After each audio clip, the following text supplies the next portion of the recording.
Bonjour à tous et bienvenue sur ma chaîne de Tribulation littéraire. Aujourd'hui mes petits loups, je vous retrouve pour faire un énorme update de mes dernières lectures, puisque ça commence à remonter le dernier update lecture que je vous ai fait, puisque c'était avant les vacances et que en plus j'ai lu beaucoup pendant les vacances. Bref, on va commencer tout de suite. Et le premier que je vous présente, il s'agit de Rebelles du désert d'Avril Hamilton. C'est le premier tome publié chez Pocket Jeunesse. Dans ce roman, on va suivre Amani qui veut fuir son destin de femme dans un village en plein milieu du désert, qui est de simplement se marier et faire ce que son mari lui dira. Vous comprenez pourquoi elle a envie d'échapper à cela et elle va suivre un homme mystérieux qu'elle va rencontrer dans des circonstances un petit peu étranges, mais je ne vous en dis pas plus. Amani est une tireuse d'élite, franchement elle arrive à toucher des choses au pistolet de très loin, elle a de véritables dons de chasseuse et ça va être utile par la suite. Je n'ai pas envie de trop vous en dire, surtout que déjà j'ai pas le temps de vous faire tout le résumé détaillé de tous les livres que je vais vous présenter aujourd'hui.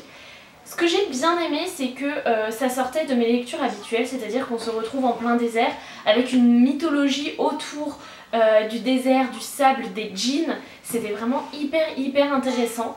Mais malheureusement, ça n'a pas été un coup de cœur. Honnêtement, j'ai vraiment beaucoup aimé ma lecture, mais il y a vraiment un petit temps de latence où on se demande ce qui va arriver, qui est un petit peu trop long pour moi. C'était une tension que j'ai trouvée un petit peu maladroite, ou en tout cas la construction de cette tension était un petit peu maladroite. Ça n'en reste pas moins une excellente lecture et je suis très intriguée de connaître la suite, surtout que ma petite Alix des Moderva m'a dit que elle était géniale. Donc je vais suivre ses conseils. Le second roman que je vous présente, il s'agit de Easy plus Tristan de Shannon Dunlap, publié chez Robert Laffont dans la collection R.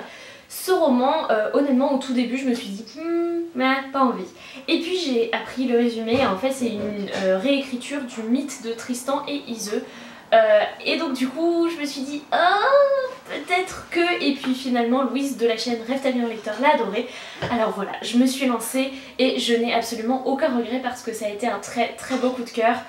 On a une relation amoureuse tragique, hein, les mythes en général, que ce soit du Moyen-Âge, de la Grèce, tout ça en général ça se finissait pas très bien. Donc on le sait à partir du moment où on commence ce roman que ça va pas finir avec un il se marierait et eurent beaucoup d'enfants, très clairement.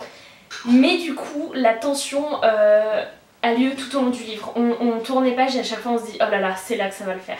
Et c'est vachement bien fait. En plus, ce que j'ai trouvé hyper bien fait de la part de l'auteur, c'est qu'elle a parfaitement réussi sa réadaptation du mythe dans notre société moderne. Parce que, je sais pas, les personnages étaient hyper bien placés, on retrouvait un certain romantisme, même presque un mythe, alors qu'on est dans les rues de Brooklyn. Pour moi c'était une superbe histoire, une très belle romance tragique que je ne peux que vous recommander, vous allez avoir le cœur brisé.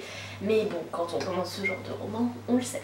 Et j'ai trouvé qu'enchaîner Easy plus Tristan et ce troisième roman, c'était une excellente idée puisque j'ai lu The Hate You Give de Angie Thomas, publié chez Nathan. Celui-là, je ne le présente très clairement plus du tout, vu comme il est connu et reconnu.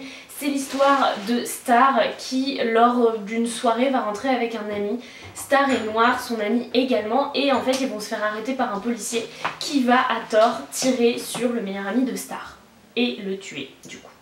Et donc on va suivre la reconstruction très difficile de Star qui s'en veut, qui a quand même une famille absolument extraordinaire pour l'épauler, il faut vraiment que je le dise. L'élément pour moi principal de cette histoire, c'est la famille de Star qui est absolument merveilleuse et géniale.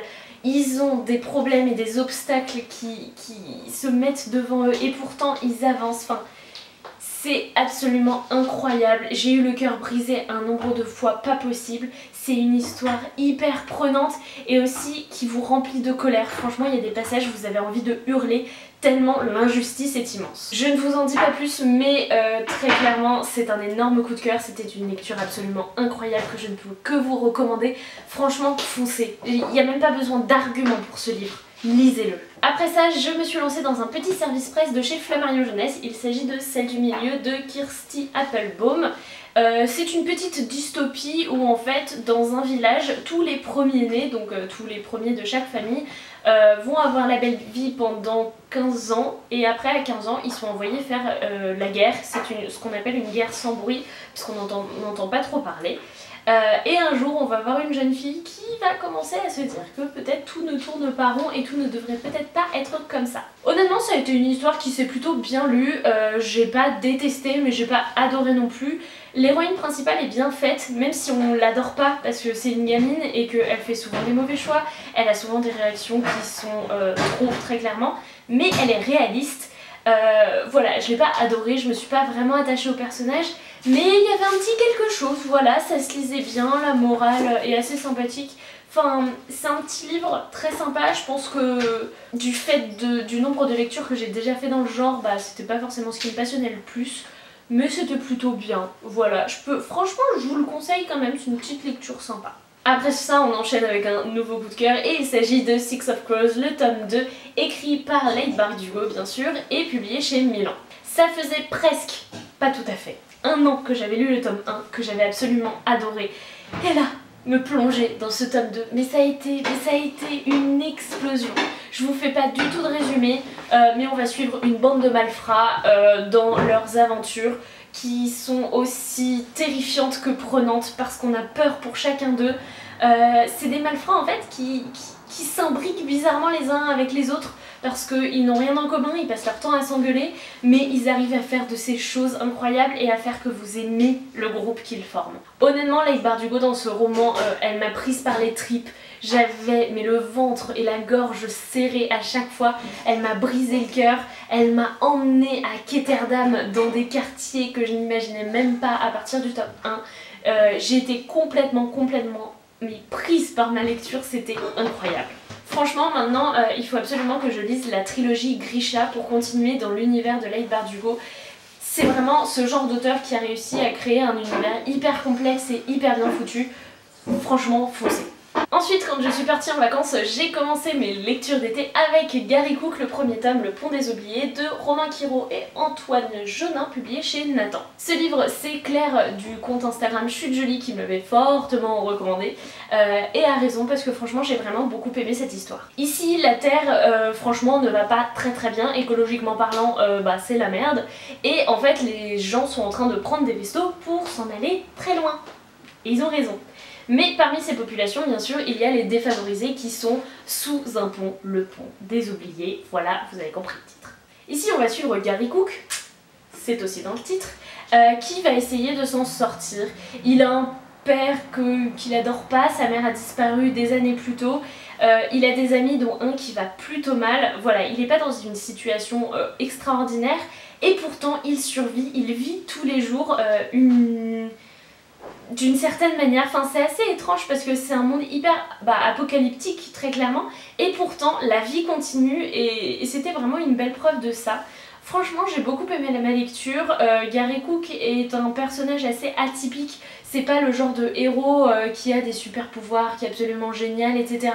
Non, il a un petit grain différent que j'ai beaucoup apprécié. Ça n'a pas été un coup de cœur malheureusement, mais je pense que le tome 2 pourrait me faire changer d'avis. Ah oui, et la fin.